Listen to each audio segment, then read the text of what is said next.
ಇವತ್ತು ಸಿಂಪಲ್ಲಾಗಿ ಮಟನ್ ಬಿರಿಯಾನಿ ಯಾವ ರೀತಿ ಮಾಡೋದು ಅಂತ ನಾನು ನಿಮ್ಮ ಜೊತೆ ಶೇರ್ ಮಾಡ್ತಾ ಇದ್ದೀನಿ. ಮೊದಲಿಗೆ ಪಾತ್ರೆಯಲ್ಲಿ ಎಣ್ಣೆ ಹಾಕಿಬಿಟ್ಟು ಎಣ್ಣೆ ಬಿಸಿ ಆದ ನಂತರ ಅದಕ್ಕೆ ಈ ಸಣ್ಣದಾಗಿ ಕಟ್ ಮಾಡಿರ್ತಕ್ಕಂಥ ಈರುಳ್ಳಿನ ಕಲರ್ ಚೇಂಜ್ ಆಗೋವರೆಗೂ ಬೇಯಕ್ಕೆ ಬಿಟ್ಬಿಡೋಣ. ಅದಾದಮೇಲೆ ಒಂದು ಜಾರ್ಗೆ ಹಸಿಮೆಣ್ಸಿನ್ಕಾಯಿ, ನೀವು ಖಾರ ತಿನ್ನೋರಾದರೆ ಜಾಸ್ತಿ ಹಾಕ್ಕೊಳ್ಳಿ, ಕಡಿಮೆ ತಿನ್ನೋರಾದರೆ ಕಮ್ಮಿ ಹಾಕ್ಕೊಳ್ಳಿ. ಅದಕ್ಕೆ ಬೆಳ್ಳುಳ್ಳಿ, ಹಾಗೆ ಕೊತ್ತಂಬರಿ, ಶುಂಠಿ, ಚಕ್ಕೆ, ಲವಂಗ, ಏಲಕ್ಕಿ ಇಷ್ಟನ್ನು ಹಾಕಿ ಇದನ್ನು ಸಣ್ಣದಾಗಿ ರುಬ್ಬಿಟ್ಟು ಪೇಸ್ಟ್ ಮಾಡಿ ಸೈಡಿಗೆ ಎತ್ತಿಟ್ಕೊಳ್ಳೋಣ. ಹಾಗೆ ಮಟನ್ ಬಿರಿಯಾನಿನ ಇನ್ನೂವರೆಗೂ ಯಾರೆಲ್ಲ ಟ್ರೈ ಮಾಡಿಲ್ಲ ಈ ರೀತಿ ಒಂದು ಸತಿ ಟ್ರೈ ಮಾಡಿ ನೋಡಿ, ಮನೇಲಿ ಎಲ್ಲರೂ ಇಷ್ಟಪಡ್ತಾರೆ. ಈಗ ಈರುಳ್ಳಿ ಈ ಥರ ಗೋಲ್ಡನ್ ಬ್ರೌನ್ ಆಗಿದ್ದೆ. ಈಗ ಇದಕ್ಕೇ ರುಬ್ಬಿರ್ತಕ್ಕಂಥ ಮಸಾಲೆನ ಹಾಕಿಬಿಟ್ಟು ಒಂದು ಮೀಡಿಯಮ್ ಸೈಜ್ ಕಟ್ ಮಾಡಿರ್ತಕ್ಕಂಥ ಟೊಮೆಟೊನ ಅದನ್ನು ಕೂಡ ನಾನು ಸೇರಿಸ್ತೀನಿ. ಹಾಗೆ ಕೊತ್ತಂಬರಿ, ಪುದೀನ ಸೊಪ್ಪು, ಅದಾದಮೇಲೆ ಮೆಂತ್ಯ ಸೊಪ್ಪು, ಕಸ್ತೂರಿ ಮೇಥಿನ ಹಾಕ್ಬೋದು ಅಥವಾ ಮೆಂತ್ಯ ಸೊಪ್ಪಿದ್ರೆ ಮೆಂತ್ಯನೂ ಹಾಕ್ಬೋದು.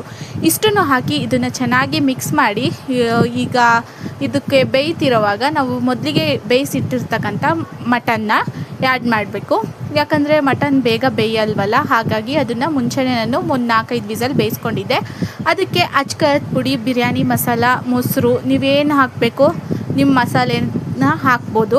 ಯಾಕಂದರೆ ಕೆಲವೊಂದು ಸತಿ ಬೇರೆಯವರು ಬೇರೆ ರೀತಿಯಲ್ಲಿ ಮಾಡ್ತಾರೆ. ನಾನು ನನ್ನ ಸ್ಟೈಲಲ್ಲಿ ತೋರಿಸ್ತಾ ಇದ್ದೀನಿ. ಇದಕ್ಕೆ ನೀವು ಅಕ್ಕಿ ಎಷ್ಟು ತಗೊಂಡಿದ್ದೀರಾ ಅದರ 2 ಪಟ್ಟಷ್ಟು ನೀರನ್ನ ಹಾಕಿಬಿಟ್ಟು ಅಕ್ಕಿನ ಈಗ ಹಾಕಿಬಿಟ್ಟು ಇದನ್ನು ಬೇಯೋಕ್ಕೆ ನಾವು ಬಿಟ್ಬಿಡೋಣ. ಇನ್ನೇನು ಅದು ಬಿರಿಯಾನಿ ಆಗುತ್ತೆ ಅನ್ನೋ ಮೇಲ್ಗಡೆಯಿಂದ ಮರ್ತಿದ್ದೆ, ನಿಂಬೆ ಹಣ್ಣಿನ ರಸನ ಕೂಡ ಹಿಂಡ್ಕೊಳ್ಳಿ. ಇದೆಲ್ಲ ಆದಮೇಲೆ ಇದನ್ನು ದಮ್ ಕಟ್ಕೊಂಡ್ಬಿಟ್ರೆ ನಮ್ಮ ಸೂಪರ್ ಟೇಸ್ಟಿಯಾದ ಮಟನ್ ಬಿರಿಯಾನಿ, ಕುರಿ ಮಟನ್ ಬಿರಿಯಾನಿ ಮನೆಯಲ್ಲೇ ರೆಡಿ ಆಗೋಯ್ತು. ಇನ್ನು ಯಾರೆಲ್ಲ ಈ ರೆಸಿಪಿನ ಟ್ರೈ ಮಾಡಿಲ್ಲ ಒಂದು ಸತಿ ಟ್ರೈ ಮಾಡಿ ನೋಡಿ, ಮನೇಲಿ ಎಲ್ಲರೂ ಇಷ್ಟಪಡ್ತಾರೆ. ಹಾಗೆ ನಿಮ್ಗೆ ಕೂಡ ಇಷ್ಟ ಆಗುತ್ತೆ. ತುಂಬಾ ಚೆನ್ನಾಗಾಗಿತ್ತು, ತುಂಬ ಚೆನ್ನಾಗಿ ಬಂದಿತ್ತು ಬಿರಿಯಾನಿ. ನೀವು ಒಂದು ಸತಿ ಟ್ರೈ ಮಾಡಿ, ನಿಮಗೆ ಗೊತ್ತಾಗುತ್ತೆ.